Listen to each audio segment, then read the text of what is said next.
Hello children.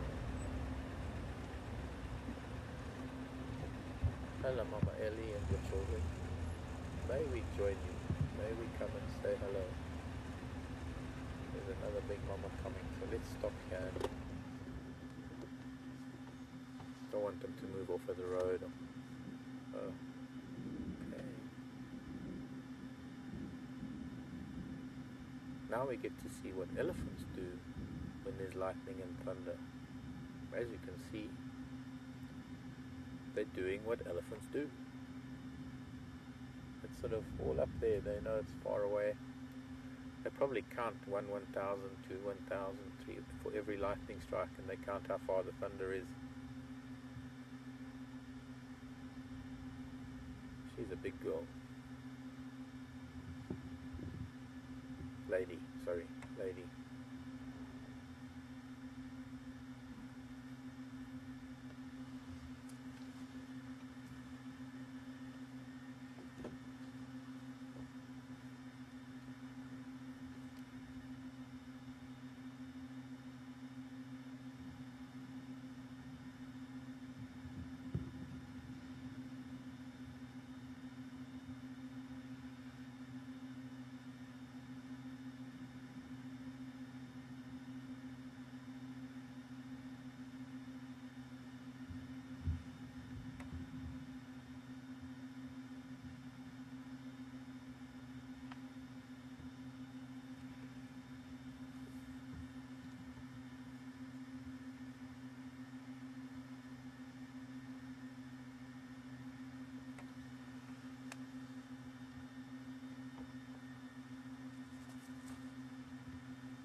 Oops. Sorry. Trying to be quiet.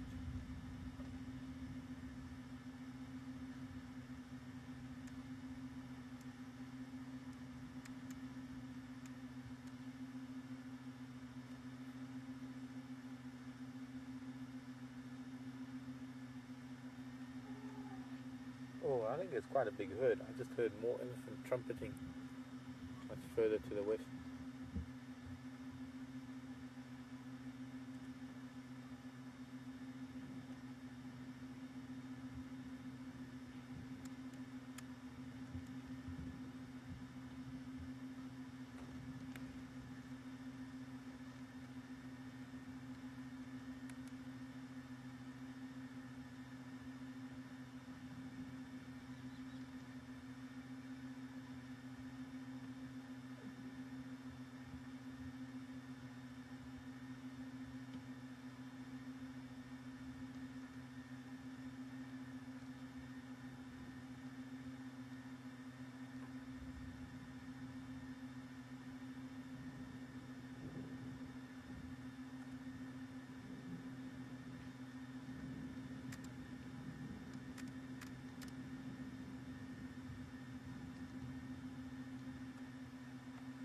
Okay, I'm going to creep a little bit forward.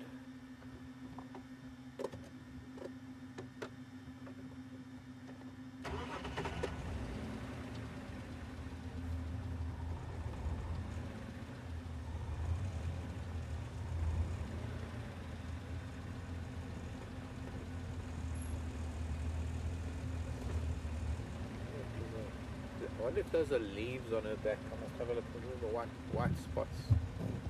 I've seen white spots on elephants in East Africa because the egrets sit on their backs. But I haven't yet seen egrets on Ellie's here.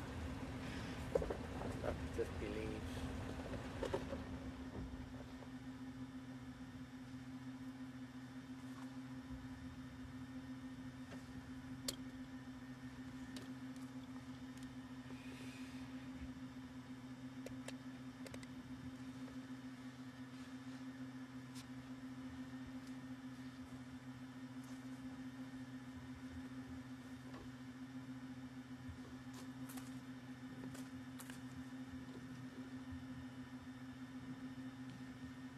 Look at that little one. Such big tusks and it's so small.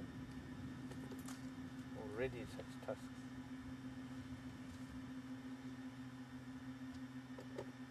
Very interesting.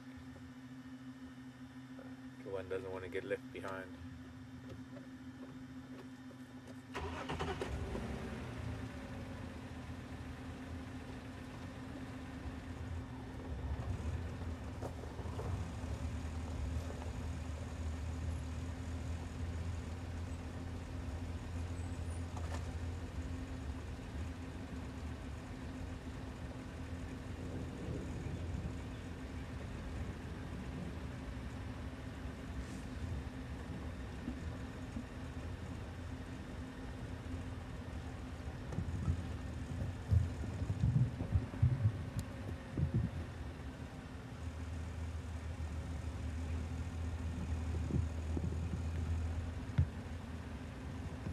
This is a small elephant, but it's not a young elephant. And one of the things that tells me so is not only the length of the tusk, because I've always said that length of tusk has nothing to do with the age of an elephant.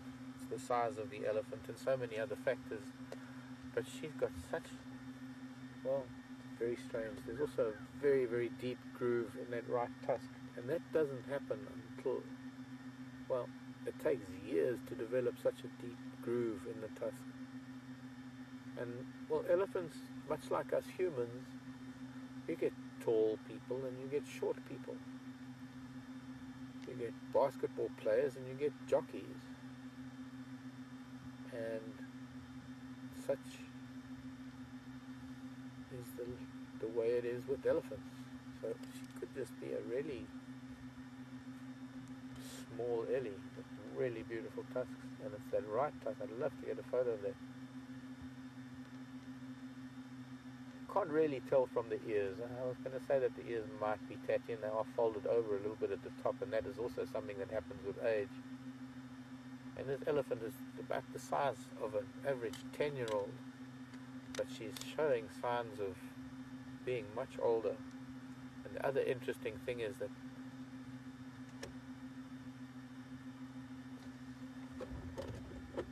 it doesn't seem to be that she's even lactated before. Maybe she's in, I don't know.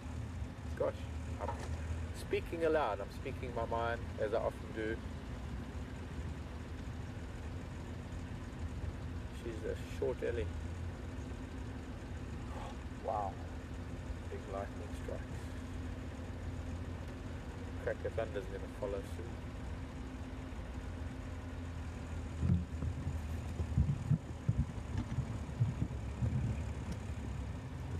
Over this light drain seems to be another big female way up ahead on the road.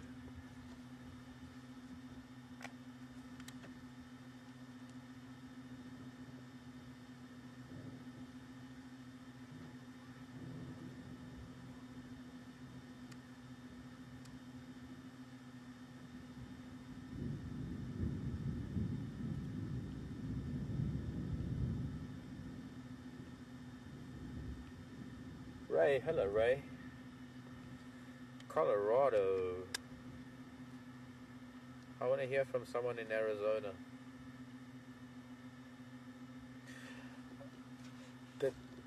Does this Ellie, does she seem to be a tusker? Or is it random, the gene, the tusks, does it run in the family? Well, gosh, there I'm going to have to, I've got to use the word. It depends. Depends on who the father is. If the father carries the gene and the mom carries the gene, then there's a double chance of there being a big tusker, whether it's male or female. And, well, I'm guessing that that is mom further up ahead, and, well, I have to say that she's kind of lacking in that department. She's a big female. She's really a large elephant cow, but she's got remarkably small tusks compared to this little girl who seems to be an adult in a child's body.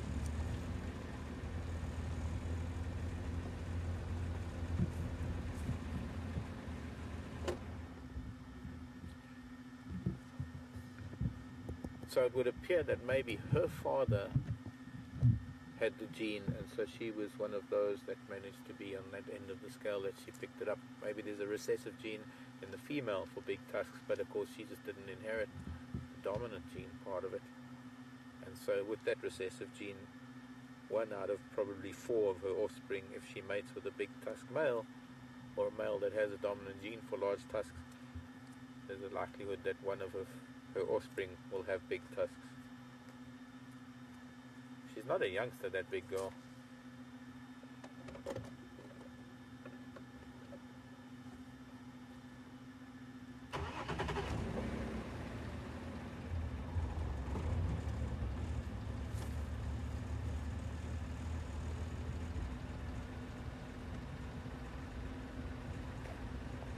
The storm was also abating. There's still a little bit of rain in the north. Most of the broad swath of rain, probably it looks like the clouds emptied out.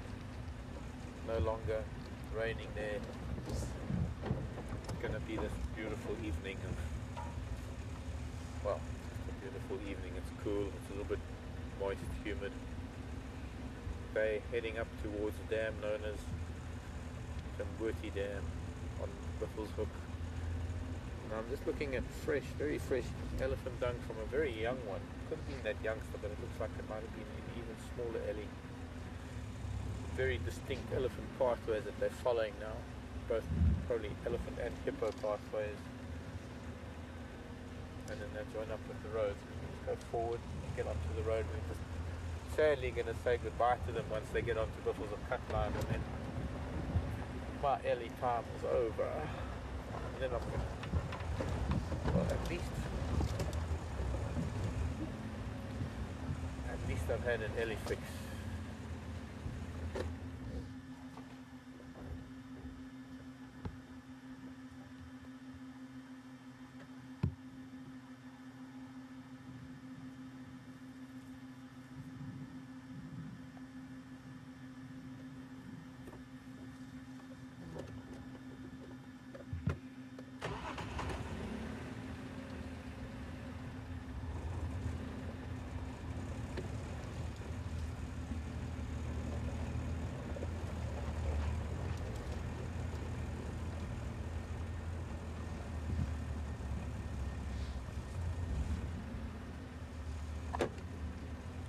Tambien floor of crossing from Mvubu Road onto Tamboti Dam.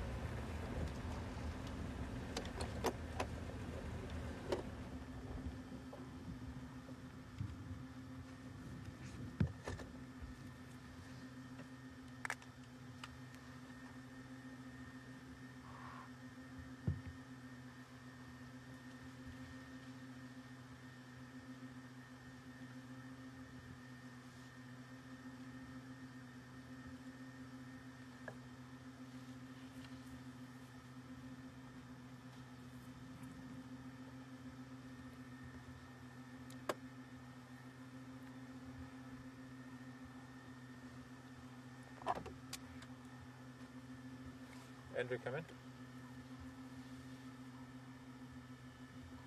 How are you in for? Very good, thanks. You say you got Ngala Tamboti Dam?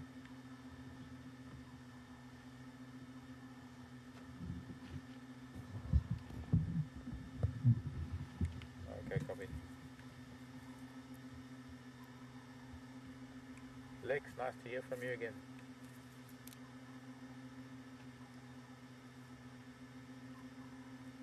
Marc here, WildEarth. Very good, thanks.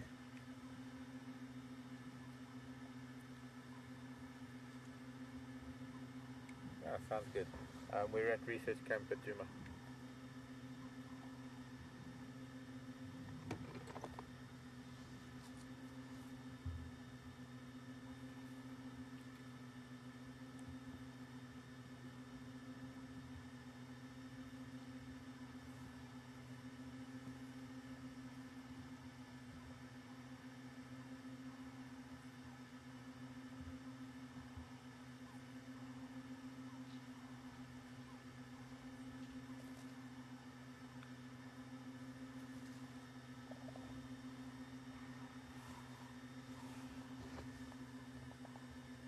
Wendy, hello Wendy.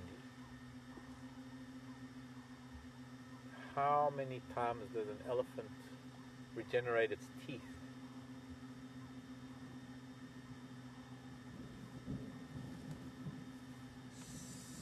6 sets of teeth for elephant, Wendy, but it's their cheek teeth. A set of molars. Elephants have a rather unique dental structure in that they don't have separate teeth as most other mammals do. They have this huge set of molars because, well, they feed on such dense vegetation. They feed on such, they need, actually not only feed on, but they're vital to their diet.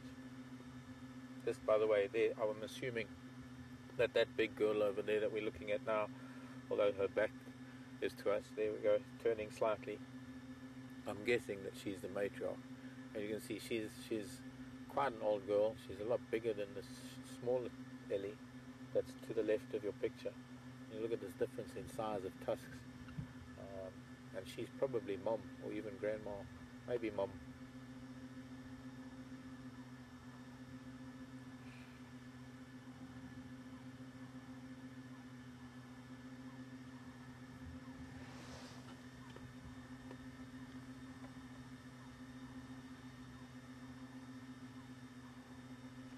And then another female as well, who's at the back, coming across the screen. She's also got fairly small tusks, even if she's also a mom. Or maybe these 3 girls are the same age, and they're sisters, and they are, and it was their mother that was the matriarch, and now they. I would love to do genetic comparisons. Anyways, getting back to the dental side of things and teeth of elephants. Their tusks are one set. Well, 2. They have baby tusks when for their first year and a bit, maybe year and a half to their tushes, very small tusks that are their baby teeth, and then they get their adult teeth, which is their adult incisors, like our 2 front teeth, and those incisors then grow for the rest of their lives. Luckily ours don't, but theirs do. For their entire lives, the tusks grow, and of course there's the growth of tusks, as I mentioned earlier. That's all got to do with genetics. Now, the other side of them, the other side of their dental structure, are their cheek teeth, the teeth that they use to chew all this roughage. And being so abrasive, if they were to only have 2 sets of teeth, they probably wouldn't live through their teens. They probably wouldn't reach 20. Because they're born with the first set, the second set come out when they're already going into their second year. And then as they grow, the set of molars, the group of this massive teeth that precedes the previous one, or is it succeeds? Precedes? No, proceeds. The set of teeth that come afterwards are a much bigger set because the jaw is bigger, the animal is older, and as it grows and as it gets bigger, it needs a bigger set of teeth in its jaw because the previous set is now getting very worn down because of the roughage and the abrasiveness of cellulose, the plant cell, the plant what keeps plants rigid and what makes plants. Cellulose. It's like sandpaper if you're chewing on it every day, and grasses in particular. So that by the time they're in full adulthood at 40 or 50 and they've got these really massive jaws, they need a set of teeth that can handle that size of jaw and the size of the foliage or the vegetation that they're eating. And so they go through 6 sets in a lifetime. But now nature's very clever because it wouldn't really do to have one set of teeth and then have those teeth fall out like we do and a new set or a new tooth coming in, because they don't have individual teeth, so that would mean that a whole molar set would have to come out or fall out or be discarded while there was time for a new set of teeth to replace it. So nature in its wisdom made tooth replacement for elephants on almost like a conveyor belt system where the teeth are replaced, that the new teeth grow in the back of the elephant. And so there is constantly a surface, whether it is a combined surface of two different sets or even sometimes three different sets, the last of the one set, a full set that's in play, and the beginning of a new set, there is always teeth in play, being able to produce, or rather consume, to mulch, to masticate the kind of material that they need to survive. And having said that, we are now seeing the last little elephant rump disappear into the bushveld, and that's that young female. I'd love to see her again, but a rather intriguing question left behind after this herd of elephant, in that was an adult Ellie. She was half the size of usual adults, and I don't know how often we get to see such a size comparison between how adults can vary. I think I'm going to go a little bit further west since we've lost them.